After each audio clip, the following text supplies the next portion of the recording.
Obviously, I was like new in college. I was still getting to know people. I didn't want to be known as the girl on the softball team who had cancer. All I wanted to do, again, was just be a normal college student and play softball.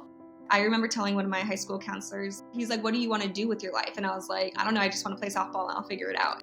I went to University of Northern Iowa, so it was 25 minutes from where I grew up, like very close to home. One of the reasons why I chose UNI is because it was D1, and I'd always held myself to a high standard when it came to softball. I was trying to compete for a spot in the fall season because I was able to play the fall season and then got diagnosed after that. There was nothing that I was like, wait, something's not right. I was very, very pale and losing weight, but I was like, oh, it's just you just excuse your symptoms. Fatigue, of course, didn't think anything of that. We had weightlifting 3 to 4 hour practices in the fall heat in Iowa. It's like, I'm just sweating a lot. Like, I don't know, short of breath a lot. My senior year summer, I was obviously still playing for my high school, and my high school softball coach was like, Kate, like, stop holding your breath when you run. I was like, Jean, like, I'm not holding my breath. Like, I'm trying to breathe when I run. Cause I remember like, I'd like book it over to second base or whatever. And I'm like panting, and he's like, stop holding your breath. And I was like, I'm not. Like, so indeed the mass was growing even then. Actually recall going shopping with some friends, and I was like kind of feeling sick, like had a really bad cough, was starting to lose my voice, but didn't think anything of it, of course. And then came home from shopping, was hanging out with my mom, and I was just like coughing up a lot of just like gunk, like just a virus, like sick. And my mom was like, like, let's go to urgent care. Strep was negative, didn't have a sinus infection. They're like, you're just sick. I did tell my mom about this lump right here that would come and go. And it was like probably there since the summer, but it would come and go. So I was like, I don't know, like, don't know anything about that. The nurse practitioner felt it, and she was like, let's get an x-ray on that. Like, that's way too big not to do something about, is what she said. So I got an x-ray on my chest, and then there was a mass on my chest. I did a biopsy. My mom apparently found out via my chart that it was indeed Hodgkin's lymphoma on that Friday, but she didn't want to tell me. It was within like 12 days of the urgent care visit, I started chemo. I had to ask my mom what lymphoma was. Like, I had no idea. I mean, I've heard of cancer, but I didn't realize that there was certain types of cancer. I do remember them saying something like, this is a very curable cancer. We have a treatment plan if like it doesn't go away after this initial treatment.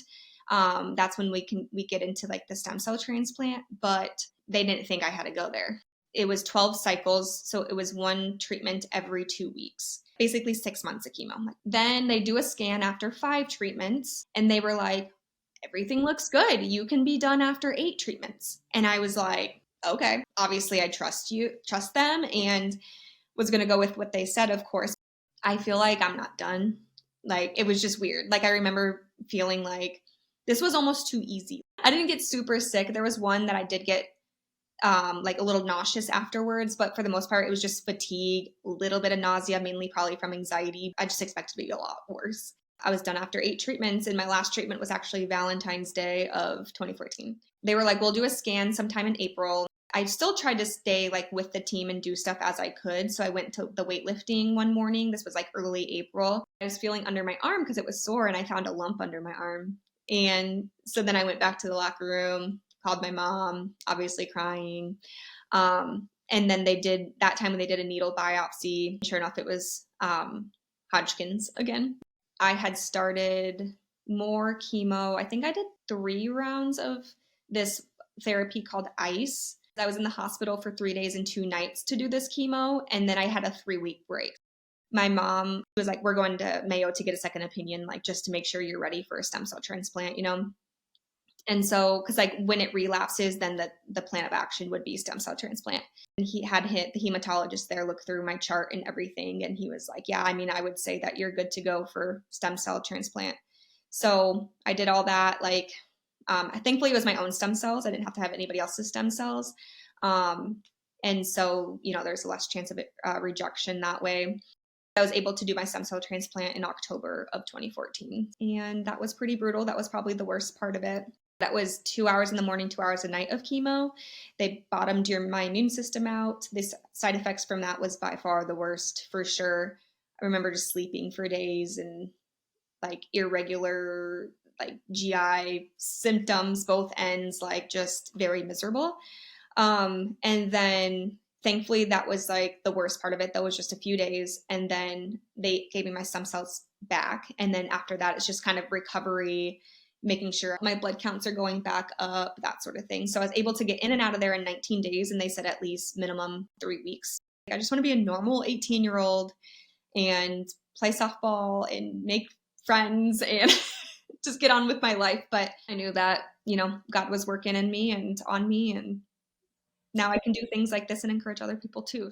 I do remember vividly, like after my last ABVD treatment, my dad, my aunt, my brother, and my mom were all with me, and we were like dancing in the hall to Overcomer by Mandisa. I'm an overcomer is what it says. That was just like our theme song going through treatment. I was immunocompromised, obviously, so I had to make sure I wore a mask everywhere. They didn't want me going out in public and stuff like that for like, I think it was 90 days. So my cousin, bless her heart, we are so close, and she's my age, and she stayed with me. My mom paid her to stay with me because so my mom could go back to work. And so I was like, this is perfect. Like my best friend staying with me this whole time. All we did was craft all day and watch movies. And it like looking back, it was like I was like so ready to get out and like, because I'm definitely like a busybody. I mean, I like my downtime, but I was like, this is a little too much downtime. I was like, Lord, you can make me as sick as you want, but please don't let me lose my hair. Because I was like, obviously I was like new in college. I was still getting to know people. I didn't want to be known as the girl on the softball team who had cancer. So I stayed in school. Like I stayed part-time. I think it was like 9 credits or something. And because they were like, keep your life as normal as possible. You can stay in the dorm. I remember being like, I just don't want to look sick. So I just let it fall out. It thinned out. Thankfully, it didn't come out in chunks. But there was a time towards the end where it just got so thin. I did end up shaving it after I got like the re-diagnosis. I was like, all right, let's do it. Let's go. Let's shave it. And then both my brothers were like, yeah, let's go. We're going to shave our heads too.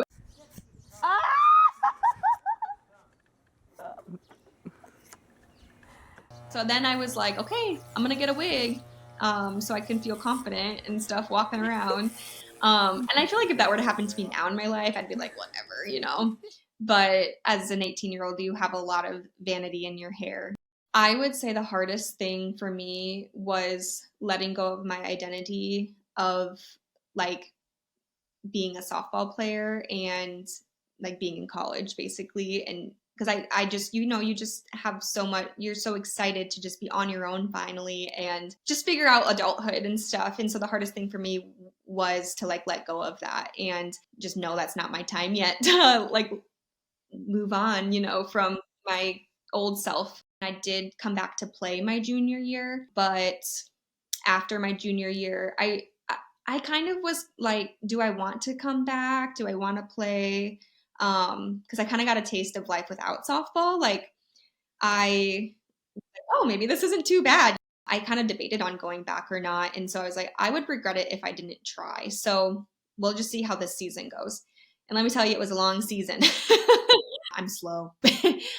I'm weak. Like I'm not strong as I was. I mean, I had to give myself a little grace because I hadn't even been out of my transplant for a year when I started like playing again. After fall season, I decided I was going to be done, but I stuck the year out because I'm not a quitter. I'm just like, I need to stick the year out. I can't quit halfway through. I'm thankful for my cancer journey because it did make me let go of like my identity in softball and as a softball player. Like it made me kind of root my identity in Christ. Like I'm more than a softball player. It was like 3 months into my college, like freshman years when I got diagnosed. And so I definitely knew that I needed to lean on the Lord during that time. I knew he was going to get me through, but I didn't really know what like it meant to like trust him until this time. I always knew like even after my diagnosis and treatment and everything, I always knew that like he's not done with me. I always felt in my heart that he's not done.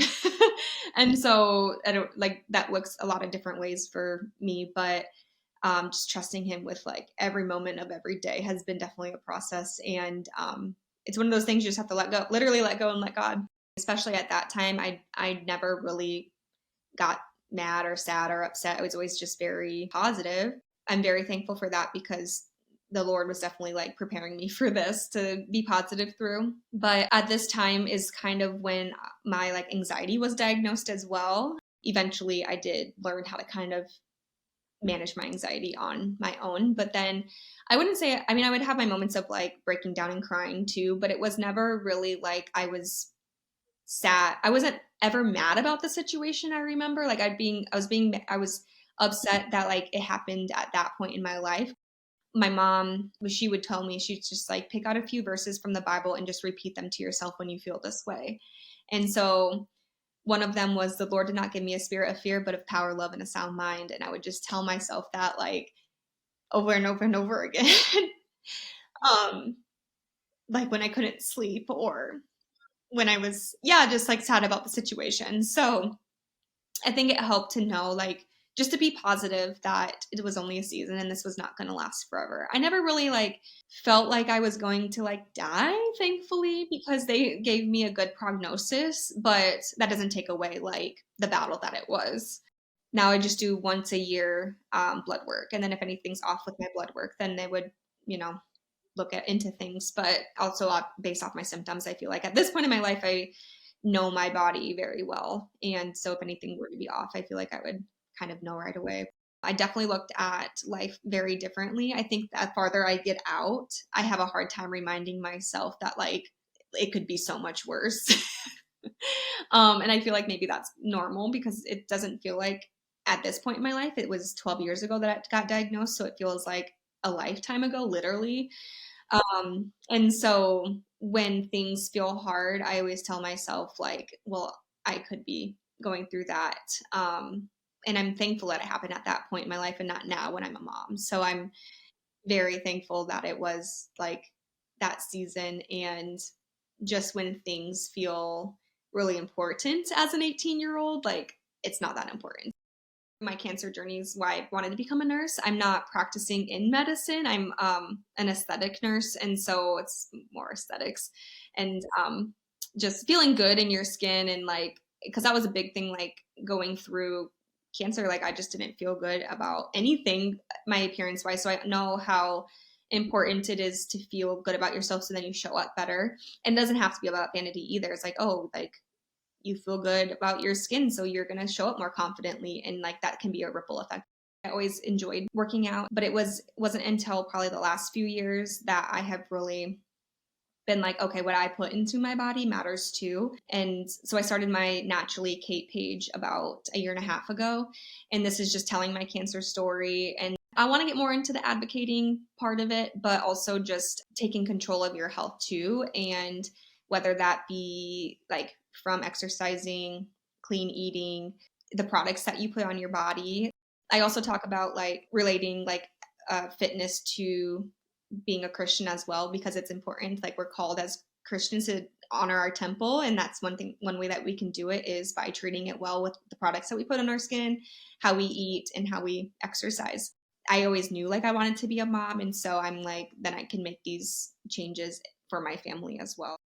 Before my stem cell transplant, they finally were like, well, this could affect your fertility. And so if you want, we can do the IVF process minus like fertilizing the egg.